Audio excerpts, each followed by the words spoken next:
आज का हमारा टॉपिक है, क्या कुफर के बाद किसी की दिल आज़ारी करना सबसे बड़ा गुनाह है। तो सबसे पहले हम ये डिस्कस कर लेते हैं कि कामयाबी क्या है। फॉर एग्ज़ाम्पल, अगर हम बहुत से लोगों से पूछें कि कामयाबी क्या है, तो ज़्यादातर यही जवाब होता है कि बहुत ज़्यादा दौलत मिल जाना, या घर और गाड़ी मिल जाना, या इज़्ज़त और शोहरत मिल जाना। लेकिन हमारे दीन के मुताबिक जो कामयाबी है उसकी डेफिनेशन डिफरेंट है। कामयाबी क्या है? कामयाबी का मतलब ये होता है कि अपनी ज़ात के ऊपर उस तरह का बोझ ना डालना कि जिसको उठाने की सकत ना हो। फॉर एग्ज़ाम्पल, हम इस तरह के इंसान है कि ये ज़रूरी नहीं है कि हम किसी दूसरे के ऊपर जुल्म करें, बल्कि हम अपनी ज़ात के ऊपर भी जुल्म करते हैं। तो इस चीज़ को देखना कि आया कि हमारी ज़ुबान से किसी की दिल आज़ारी हो रही है या नहीं हो रही, इस चीज़ का शऊर होना और इस चीज़ की हदायत होना, ये भी अल्लाह ताला की बहुत बड़ी ब्लेसिंग है। और मेरी नज़र में यही कामयाबी है, क्योंकि इस्लाम हमें इसी चीज़ का दर्स देता है। अगर हम अपने माशरे में देखें तो ज़ाहिर बात है, अल्लाह ताला ने अनइक्वल डिस्ट्रीब्यूशन इस वजह से की हुई है ताकि एक दूसरे से इंसान जो है वो काम ले सके।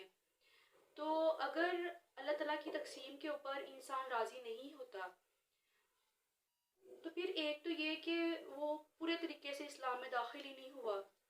दूसरी बात ये है कि अगर इंसान अल्लाह ताला की तकसीम के ऊपर राज़ी नहीं होता, तो फिर वो चाहे अपनी ज़ुबान को जितना मर्ज़ी बढ़ा ले और अपनी ज़ुबान से जितना मर्ज़ी लोगों को ईज़ा पहुँचाए, जितनी मर्ज़ी ईज़ा पहुँचाए या तकलीफ़ पहुँचाए। तो कामयाबी का मतलब ये है कि अपनी ज़ुबान से किसी को भी शर ना पहुँचाना। फॉर एग्ज़ाम्पल, जब हम किसी की दिल आज़ारी करते हैं तो दिल आज़ारी करने से क्या होता है कि एक तो नफ्सियात के ऊपर बुरा असर पड़ता है, दूसरा दिल के ऊपर बुरा असर पड़ता है। अगर हम बात करें हमारे प्यारे नबी सल्लल्लाहु अलैहि वसल्लम की, तो हमारे प्यारे नबी सल्लल्लाहु अलैहि वसल्लम ने एक मोमिन की अज़मत को, एक मोमिन की इज़्ज़त या जानो माल की अज़मत को या दिल को किस तरीके से एक्सप्लेन किया। फॉर एग्ज़ाम्पल, हदीस शरीफ में है कि खाना काबा का तवाफ़ करते हुए आप सल्लल्लाहु अलैहि वसल्लम ने फरमाया, तू कितना उम्दा है। मतलब ये खाना काबा से कह रहे हैं कि तू कितना उम्दा है, तेरी खुशबू कितनी अच्छी है, तू कितना रुतबे वाला है, तेरी हुर्मत कितनी अजीम है।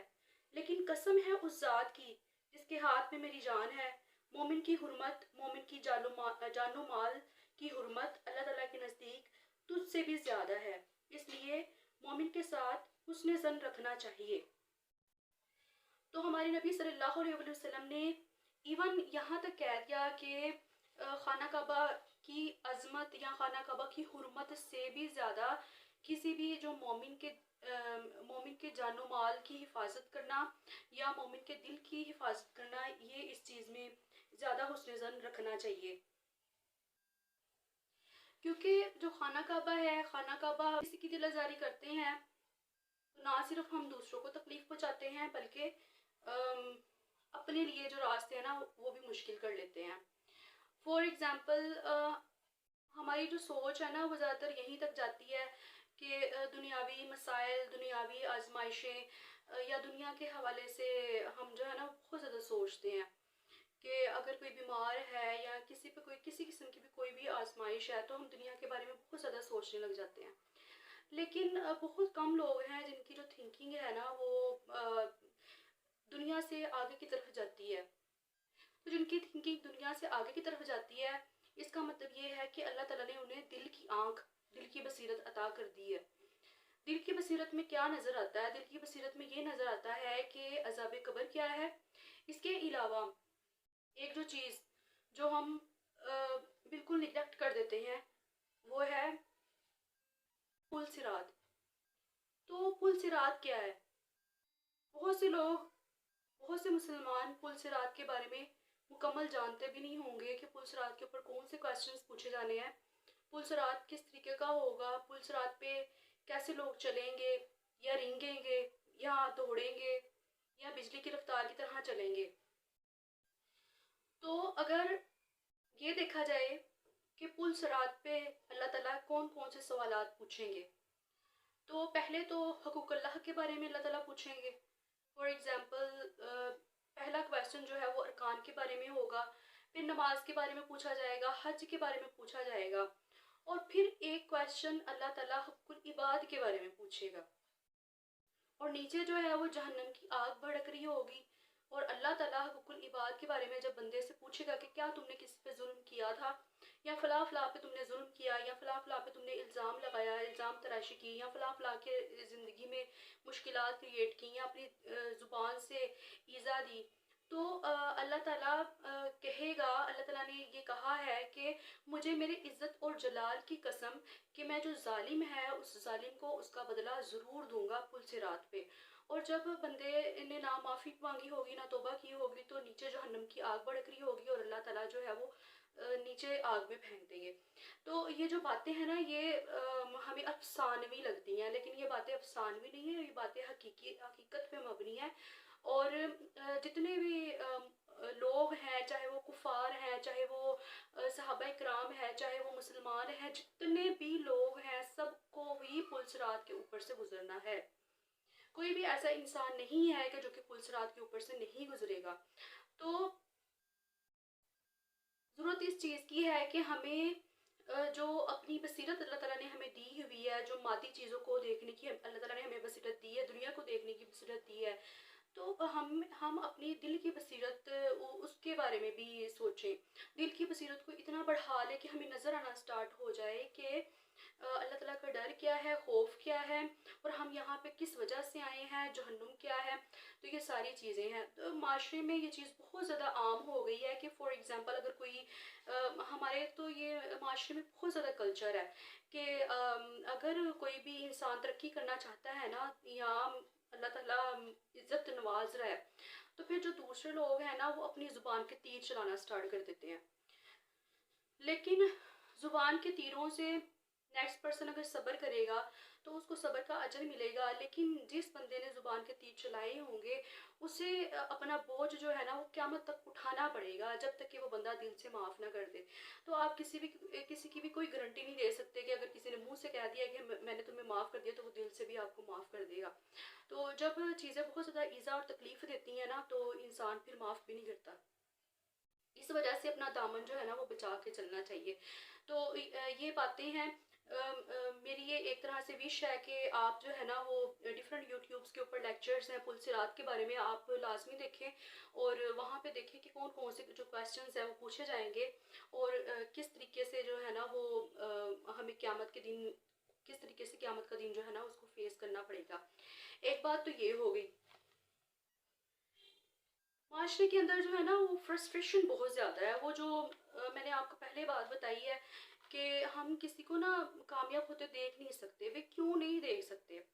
आपने अपने आप को इतना लो क्यों कर लिया है? आपने अपने आप को इस्लामिक हवाले से, आपने अपने आप को बातनी और रूहानी हवाले से अपने आप को इतना क्यों नीचे गिरा लिया है कि आप किसी को देख नहीं सकते? चले देख नहीं सकते वो एक अलहदा बात है, दिल में बात है, हसद है, कोई भी एबनॉर्मलिटी है, साइकोलॉजिकल इशू है, वो एक अलहदा बात है। फिर ज़ुबान के तीर भी चलाने स्टार्ट कर देते हैं, सोने पे सुहागा। फिर किसके किसके लिए प्रॉब्लम क्रिएट करते हैं? वो प्रॉब्लम जो है ना वो अपने लिए क्रिएट करते हैं, हम किसी और के लिए प्रॉब्लम क्रिएट नहीं करते। तो माशरे के अंदर अल्लाह ताला की तकसीम के ऊपर राज़ी रहना ये बहुत ज़्यादा ज़रूरी हो गया है। ये तकसीम ऐसे ही रहनी है। अल्लाह ताला ने जिसको जितना देना है उतना ही देना है। रिस्क ने आपका ऐसे पीछा करना है जैसे मौत ने पीछा करना है।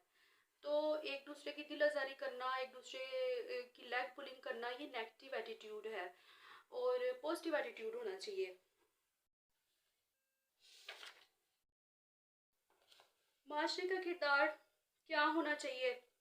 फॉर एग्ज़ाम्पल ये दिल आज़ारी जो है ना एक जुल्म के मानों में भी आ जाती है कि आपको किसी चीज़ के बारे में कोई इल्म ही नहीं है और आप ज़ुबान के तीर चलाई जा रहे हैं।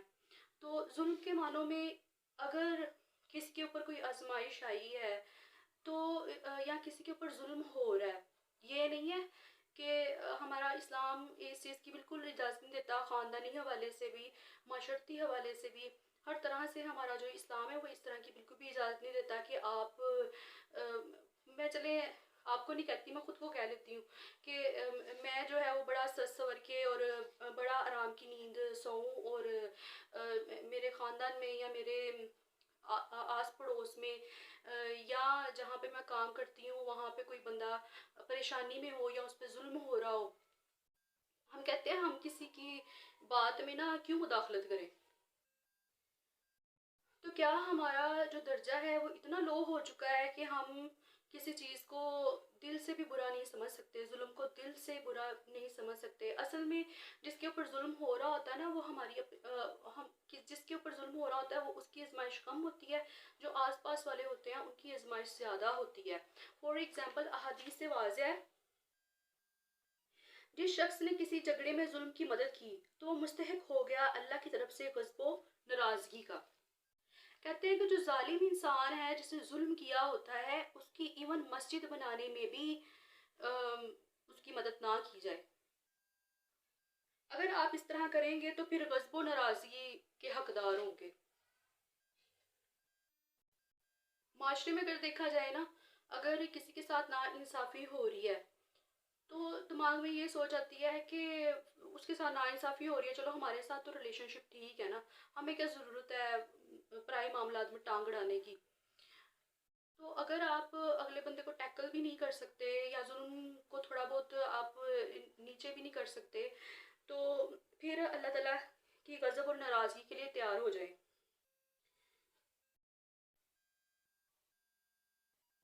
जब लोग किसी जालिम को जुल्म करता देखें और इसका हाथ ना पकड़े तो अजब नहीं है कि ज़ाबी इलाही के साथ इनको भी लपेट ले। किसी मुसलमान के लिए जायज़ नहीं कि वो किसी दूसरे मुसलमान की तरफ उसके बारे में इस किस्म के इशारे कनाए से काम ले जो उसकी दिल आज़ारी का बायस बने, और ये भी हलाल नहीं कि कोई ऐसी हरकत की जाए जो किसी मुसलमान को हरासा या खौफजदा कर दे। हरासा करना तो हमारी फेवरेट हॉबी है ना, किसी को भी हरासा करना। तो देखें, बहुत सी चीज़ों को हम हराम समझते हैं। हम ड्रिंकिंग को हराम समझते हैं, हम कहते हैं हमने पिक का गोश्त नहीं खाना, और भी मामलात हैं, ना महरम से बात नहीं करनी, ये सारी चीज़ें हम हराम समझते हैं। लेकिन हराम ये भी है कि आप किसी की दिल आज़ारी ना करें। बिल्कुल भी अगर आप इस चीज़ को नहीं समझ रहे तो फिर तो इसका मतलब है कि हलाल और हराम में तमीज़ ही नहीं है, फ़र्क ही नहीं है। गुनाह को छोटा समझना भी ये भी एक तरह से लाइल्मी है। इवन हमारे इस्लाम में यहाँ तक है कि अगर आप इशारे कर रहे हैं और कोई तीसरा बंदा पास बैठा हुआ है और वो देख रहा है और उसके दिल में आ रही है कि पता नहीं ये मेरे बारे में इशारे कर रहे हैं, ये भी चीज़ जो है ना वो जायज़ नहीं है। जिसने बिला वजह शरई किसी मुसलमान को ईज़ा दी उसने मुझे ईज़ा दी, जिसने मुझे ईज़ा दी तो उसने अल्लाह को ईज़ा दी। फॉर एग्ज़ाम्पल अगर कोई भी इंसान है कामयाब हो रहा है ना, तो अंदर से जो एक तरह से हमारे साथ जो जुड़ी हुई है नेगेटिव एनर्जीज, उसमें ये सोचा जाता है कि ये बंदा कामयाब हो के तो दिखाए, तो वो बातों के तीर, साजिशों के तीर, हर कुछ जो है ना वो स्टार्ट हो जाता है। लेकिन हम क्या कर रहे होते हैं, हम एक इंसान को बहुत ज़्यादा ऑर्डिनरी समझते हैं। ये बंदा अनएजुकेटेड है, ये ऑर्डिनरी है। इस बंदे के पास पैसा नहीं है, ये ऑर्डिनरी है। इस बंदे की शक्ल सूरत ठीक नहीं है, ये ऑर्डिनरी है। ये बेवा है, ये ऑर्डिनरी है। इसके पास घर के अखराजात पूरे करने का नहीं है, ऑर्डिनरी है। तो हम जब बंदे को ऑर्डिनरी समझते हैं ना, तो फिर अल्लाह ताला भी हमें ऑर्डिनरी ही समझता है। तो ईज़ा अगर दे रहे हैं हम इन ऑर्डिनरी लोगों को, तो इसका मतलब ये है कि हम हज़रत मोहम्मद सल्लल्लाहु अलैहि वसल्लम को ईज़ा दे रहे हैं। ये हदीस पाक है। और जिसने हज़रत मोहम्मद सल्लल्लाहु अलैहि वसल्लम को ईज़ा दी उसने अल्लाह ताला को ईज़ा दी। तो देखें, अगर आप बिल्कुल इंडल्ज हो जाए ना इस्लामिक पॉइंट ऑफ व्यू से या शरई हवाले से अगर सोचने लग जाए, तो जो ज़ुबान है ना वो बिल्कुल कंट्रोल हो जाए, बंद हो जाए। कुफर के बाद सबसे बड़ा गुनाह किसी की दिल आज़ारी करना है। क्यों? क्योंकि इसकी माफ़ी नहीं है। जब तक बंदा खुद ना माफ़ कर दे, तो बंदा माफ़ करे ना करे इस चीज़ की आपके पास गारंटी नहीं है। पुल सिरात पे आपको रुकना ही पड़ना है।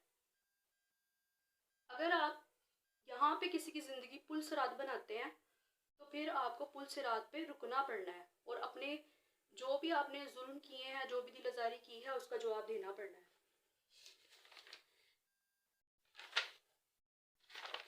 इसकी जज़ा व सज़ा क्या है अल्लाह ताला की तरफ से? जब कोई तुम पर ज़ुल्म करे तो मेरे इंतकाम पर राज़ी हो जाओ, क्योंकि मेरा इंतकाम तो तुम्हारे इंतकाम से बेहतर है। जब कोई तुम पे ज़ुल्म करे तो इसका ये भी है कि आप अल्लाह ताला पे छोड़ दें, क्योंकि इंसान जो है ना वो इस तरह नहीं है, इतना बरीक भी नहीं है कि वो बदला ले सके। अल्लाह ताला को पता है कि किस बंदे को कहाँ ईज़ा देनी है और कितनी देनी है और किस वक्त देनी है, कि शिद्दत जो है वो ना पहले इंसान को दी गई हुई शिद्दत से डबल हो, क्योंकि ये जब हम किसी के साथ बुरा करते हैं ना, ये तो ये सूद समेत वापस आता है। इसके अलावा हज़रत अली का कौल है कि जो इंसान जुल्म के ज़रिए से इज़्ज़त चाहता है, अल्लाह ताला उसको इंसाफ के ज़रिए से जलील कर देता है।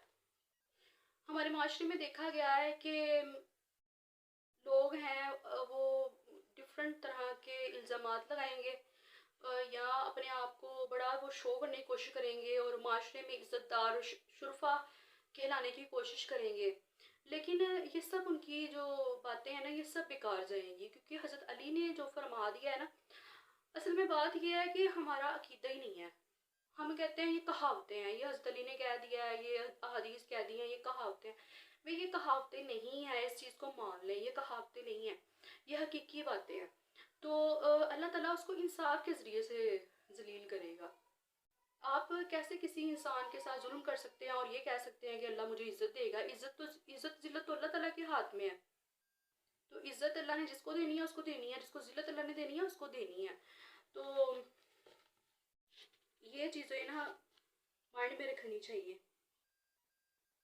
बहैसियत इनफरादी इंसान क्या किरदार होना चाहिए? अब हमारा माशरे में क्या किरदार है? हमारा माशरे में ये किरदार है कि एक तो ये कि दूसरे के दिल की हिफाजत करें, और अपनी, अगर हम अपनी ज़्यादा हिफाजत करने लग जाएंगे ना, तो दूसरे के दिल की खुद ही हिफाजत हो जाएगी। अपने साथ मुखलिस हों, अपने साथ सिंसियर हों। और ये बात बिल्कुल ठीक कही जाती है कि इंडिया, पाकिस्तान और बांग्लादेश के जो मुसलमान हैं ना, उनको इस्लाम ने कबूल किया हुआ है, उन्होंने इस्लाम कबूल नहीं किया। तो हमें इस्लाम कबूल कर लेना चाहिए, क्योंकि यही राह निजात है। क्योंकि ना हम क्रिश्चियन बनते हैं, ना हम हिंदू बनते हैं, वो तो हमने बनना नहीं, तो फिर मुसलमान ही बनना है। तो इस्लाम को कबूल करने में ही बेहतरी है। इस्लाम को कबूल करना मुश्किल नहीं है। ज़ुबान जो है उसके ज़रिए से किसी की दिल आज़ारी ना करें, और माशरे में अगर कहीं जुल्म और जबर हो रहा है तो उस चीज़ को कंट्रोल करने की कोशिश करें। इवन इस चीज़ को माइंड में बिठा लें कि जो जालिम है उसकी मस्जिद बनाने में भी हेल्प नहीं करनी चाहिए। और ये सतही बातें नहीं है, ये बहुत गहरी बातें हैं। Thank you.